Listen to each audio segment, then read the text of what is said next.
அடுத்ததாக தலைமைத்துவத்தின் அவசியத்தை பற்றி நாம் உரையாற்றுவதற்காக ஜனாப் MM ஹாரிஸ் சாஹிப் அவர்கள் அழைக்கின்றனர்.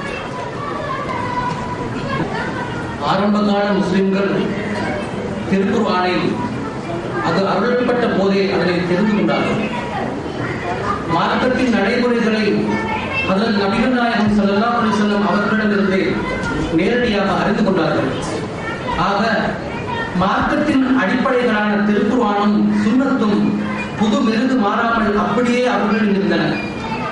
அவ்வாறிருந்தும் நபிகள் நாயகம் ஸல்லல்லாஹு அலைஹி வஸல்லம் அவர்களின் மறைவுக்கு பின் உடனடியாக அவர்கள் தமக்கென்று ஒரு தலைமையை ஏற்படுத்திக் கொண்டார்கள். இது ஏன்? முஸ்லிம்கள் என்றிருந்தால் அவர்களுக்கு ஒரு தலைமை அவசியம். கலீஃபா வேண்டும் என்பதை ஆரம்ப கால முஸ்லிம்கள் தெள்ளத் தெளிவாக புரிந்து வைத்திருந்தார்கள். திருக்குர்ஆன், சுன்னத் ஆகியவற்றிலிருந்தே அதனை அறிந்து வைத்திருந்தார்கள். ஆன்மீக வானில் ஒளி வீசும் நட்சத்திரங்களாக திகழ்ந்த சஹாபா பெருமக்கள் தங்களுக்கென்று ஒரு தலைமையை, வழிகாட்டியை, கலீஃபாவை தேர்ந்தெடுத்தார்கள் என்றால் இன்றைய முஸ்லிம்களுக்கு அது அவசியம் இல்லை என்று எவ்வாறு கூற முடியும்? திருக்குர்ஆனையும் சுன்னத்தையும் தெளிவாக புரிந்து கொண்டிருந்த நிலையில் சஹாபாக்களும் அவர்களை பின்தொடர்ந்தவர்களும் ஆன்மீக தலைமை அவசியம் என்று கருதி இருந்தார்கள். ஏனெனில் அதன் மூலமே கட்டுப்பாட்டையும் ஒழுங்கையும் நிலைநிறுத்த முடியும் என அவர்கள் உறுதியாக நம்பினார்கள். ஆனால் முஸ்லிம்கள் நிலை முற்றிலும் மாறிவிட்ட இன்றைய சூழ்நிலையில் தலைமை வேண்டும், கலீஃபா வேண்டும் என்ற எண்ணமும் இப்போது ஆங்காங்கே தலை தூக்க ஆரம்பித்துள்ளது. கலீஃபா இறைவனால் நியமிக்கப்படுபவர். மக்களால் எவரையும் கலீஃபாவாக ஆக்கிவிட முடியாது.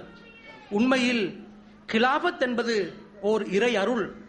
அது நம்பிக்கை கொண்டு நற்செயலாற்றுபவர்களுக்கு அல்லாஹ் அளிக்கின்ற வெகுமதி. இது பற்றி திருக்குர்ஆன் கூறுவதை பாருங்கள். அல்லாஹ் உங்களுள் நம்பிக்கை கொண்டு நற்செயலாற்றுபவர்களை, அவர்களின் முன்னோர்களை கலீஃபாவாக, தலைவராக ஆக்கியது போன்று இப்பூமியில் கலீஃபாவாக ஆக்குவதாகவும், அவன் அவர்களுக்காக விரும்பிய அவர்களின் மார்க்கத்தை அவர்களுக்கு உறுதிப்படுத்துவதாகவும், அவன் அவர்களுக்கு அவர்களது அச்சத்துக்கு பிறகு அதற்கு பதிலாக அமைதியினை வழங்குவதாகவும் அவர்களிடம் வாக்களித்துள்ளான். அவர்கள் என்னை வணங்குவார்கள், எதனையும் எனக்கு இணையாக்க மாட்டார்கள். இதன் பின்னரும் நிராகரிப்பவர்கள் கட்டுப்படாதவர்களாவார்கள். திருக்குர்ஆன் 24:56. இந்த இறைவசனத்திலிருந்து கிலாபத் இறைவனால் ஏற்படுத்தப்படுவது என்பதும் அது தகுதி வாய்ந்த மக்களுக்கு அளிக்கப்படும் என்பதும் மிக தெளிவாக புலனாகிறது. உண்மையில் எப்போது எதனை தொடர்ந்து கிலாபத் ஏற்படும் என்பது மிக தெளிவாகவே ஒரு ஹதீஸில் குறிப்பிடப்பட்டிருக்கிறது. ஹஜ்ரத் நுமான் பின் பஷீர் ரலியல்லாஹு தஆலா அவர்கள், ஹஜ்ரத் ஹுதைபா இப்னு யமான் ரலியல்லாஹு தஆலா அவர்கள் ஆகியோர் அறிவிக்கின்றார்கள், நபி ஸல்லல்லாஹு அலைஹி வஸல்லம் அவர்கள் கூறியதாக, இறைவன் நாடும் வரை உங்களில் இந்த நுபுவத் இருக்கும், பின்பு இறைவன் அதனை எடுத்துக் கொள்வான். பிறகு இறைவன் நாடும் வரை நுபுவத் வழியில் உள்ள கிலாபத் இருக்கும். அதற்கு பிறகு இறைவன் நாடும் வரை கொடிய அரசாங்கம் இருக்கும். பின்பு இறைவன் அதனையும் எடுத்துக் கொள்வான். பிறகு இறைவன் நாடும் வரை பலாத்காரமான ஆட்சி இருக்கும்.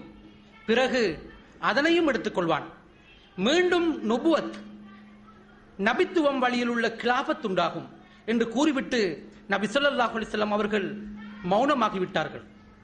இந்த ஹதீஸில் ஹஜ்ரத் ரசூல் ஸல்லல்லாஹு அலைஹி வஸல்லம் அவர்களின் நபித்துவத்திற்கு பிறகு மீண்டும் இன்னும் ஒரு நபித்துவம் ஏற்படும், அதன் பிறகு அதனை தொடர்ந்து கிலாபத் ஏற்படும் என மிக தெளிவாக அறிவிக்கப்பட்டிருக்கிறது.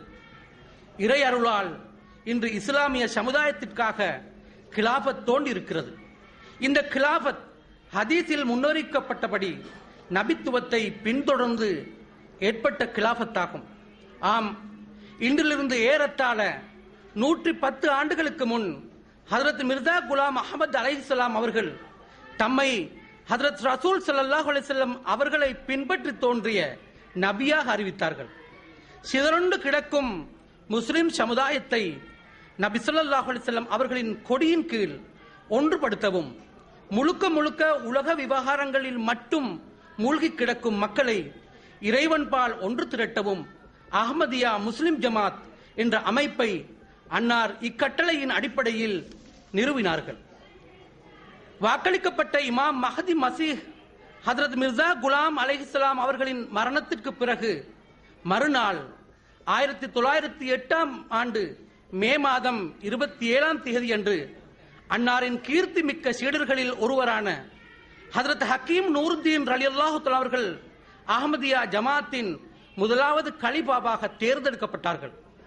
அன்னார் கலிபா பதவி ஏற்றுக்கொண்டதும் முதலாவது செய்து முடித்த பணி கிலாபத் அமைப்பை சக்தி வாய்ந்த அமைப்பாக மாற்றியதாகும். அன்னாருடைய காலத்தில் பைத்துல் மால் நிதி நிறுவனம் உருவாக்கப்பட்டு அதன் மூலம் மார்க்க கல்வியை வழங்கும் மூலமாக மദ്രസத்துல் அஹ்மதியா மற்றும் தலீமுல் இஸ்லாம் போன்ற கல்லூரிகளுக்கான அடிக்கல் வைக்கப்பட்டது. இங்கிலாந்தில் முதலாவது வெளிநாட்டு பிரச்சார நிலையம் ஒன்றும் அமைக்கப்பட்டது. 1914 அன்னாருடைய மரணத்திற்கு பிறகு இரண்டாவது கலிபாவாக ஹதரத் மிர்சா பஷீருத்தீன் மஹ்மூத் அஹமது ரலியல்லாஹு தஆலா அவர்கள் தேர்ந்தெடுக்கப்பட்டார்கள். அன்னாருடைய கிலாஃபத் ஆட்சி ஏறக்குறைய 51 வருடங்கள் நீடித்தது. அன்னாருடைய தலைமைத்துவத்தின் கீழ் அஹ்மதியா ஜமாத் எல்லா தடைகளையும் தாண்டி உலகின் ஏராளமான நாடுகளில் தமது கால்களை பதித்தது. முழு உலகிலும் இஸ்லாத்தின் வளர்ச்சிக்காக விரிவான திட்டங்களை வகுத்து வெற்றிகரமான செயல்படுத்தினார்கள்.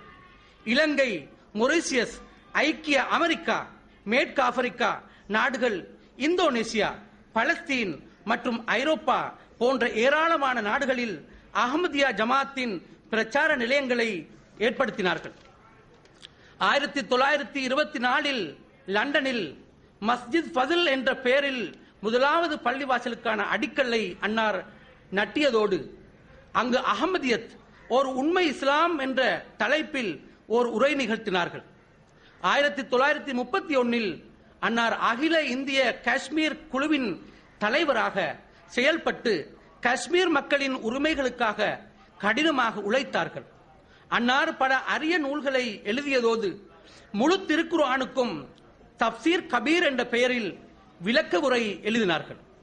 அன்னாருடைய திருக்குர்ஆன் விளக்க உரை ஏனைய அனைத்து விளக்க உரைகளிலும் மேலானதாக இன்று வரை ஏற்றுக்கொள்ளப்பட்டிருக்கிறது. இஸ்லாத்தின் வெற்றிக்காக அரிய சேவைகள் பல புரிந்த அன்னார் 1965 வஃபாத்தானார்கள். அதனைத் தொடர்ந்து மூன்றாவது கலிபாவாக ஹதரத் மிர்சா நாசிர் அஹமத் ரஹ்மஹமுல்லா அவர்கள் பதவியேற்றார்கள். அன்னார் ஓர் கல்விமானாகவும் ஹாஃபிஸாகவும் இருந்தார்கள். அன்னாருடைய காலத்தில் அஹ்மதியத் உலகெங்கும் மேலும் வேரூண்டத் தொடங்கியது. ஜமாத்தின் மார்க்க கல்வி அபிவிருத்திக்காக பல திட்டங்களை வகுத்து வெற்றி கண்டதோடு மனித நலனுக்காக அரும் பாடுபட்டார்கள். நூலகங்கள், பாடசாலைகள், உயர் கல்வி நிலையங்கள் மற்றும் மதரசாக்கள் போன்றன பல்வேறு நாடுகளில் உருவாக்கப்பட்டது. மேற்கு ஆப்பிரிக்க நாடுகளில் மாத்திரம் 17 மருத்துவமனைகளையும் 15 உயர்தர பாடசாலைகளையும் அன்னார் ஆரம்பித்து வைத்தார்கள். பல்வேறு மொழிகளில் திருக்குர்ஆன் மொழிபெயர்க்கப்பட்டு விநியோகிக்கப்பட்டது. லவ் ஃபார் ஆல், ஹேட்டட் ஃபார் நன் என்ற இஸ்லாத்தின் அடிப்படை சுலோகத்தை அன்னார் முழு உலகிலும் எடுத்துரைத்தார்கள். 1902 அன்னார் இறையடி செய்தார்கள். அதனைத் தொடர்ந்து 4வது கலிபாவாக ஹதரத் மிர்சா தாஹிர் அஹமத் பதவியேற்கப்பட்டார்கள். உலகின் பல்வேறு நாடுகளில், நகரங்களில் அஹ்மதியா ஜமாத் உருவாக்கப்பட்டு பல பிரச்சார நிலையங்கள், நூற்றுக்கணக்கான பள்ளிவாசல்கள் அன்னாரினால் திறந்து வைக்கப்பட்டது. ஆஸ்திரேலியாவில் முதலாவது பள்ளிவாசலை அன்னார் திறந்து வைத்தார்கள்.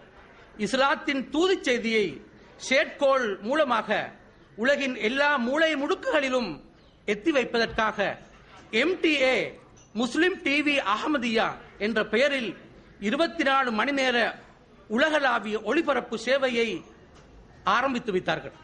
அன்று தொடக்கம் பிரதி வெள்ளிக்கிழமை தோறும் கலிஃபா அவர்களினால் நிகழ்த்தப்படும் ஜும்மா உரைகள் உடனுக்குடன் முழு உலகத்திற்கும் ஒளிபரப்பப்பட்டு வருகின்றது குறிப்பிடத்தக்க விடயமாகும். 1983 அன்னார் இலங்கைக்கு விஜயம் செய்தார்கள். இஸ்லாத்திற்காகவும் மாநில மேம்பாட்டிற்காகவும் அரிய சேவைகள் செய்திட்ட அன்னார் ஏப்ரல் 2003 இறையடி செய்தார்கள். அதனை அடுத்து அஹ்மதியா முஸ்லிம் ஜமாத்தின் 5வது கலிஃபாவாக ஹஜ்ரத் மிர்சா மஸ்ரூர் அஹ்மத் அவர்கள் ஏப்ரல் 23, 2003 தெரிவு செய்யப்பட்டார்கள்.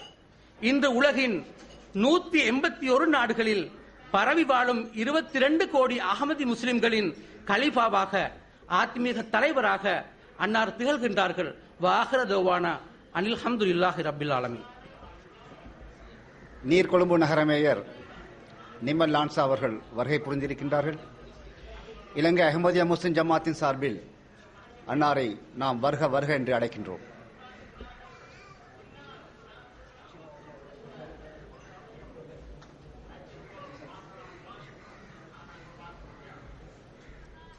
இந்த கவிதைகள் அரபி மொழியில் இடம்பெற்றது என்பதை தெரிவித்துக் கொள்கின்றோம்.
السلطان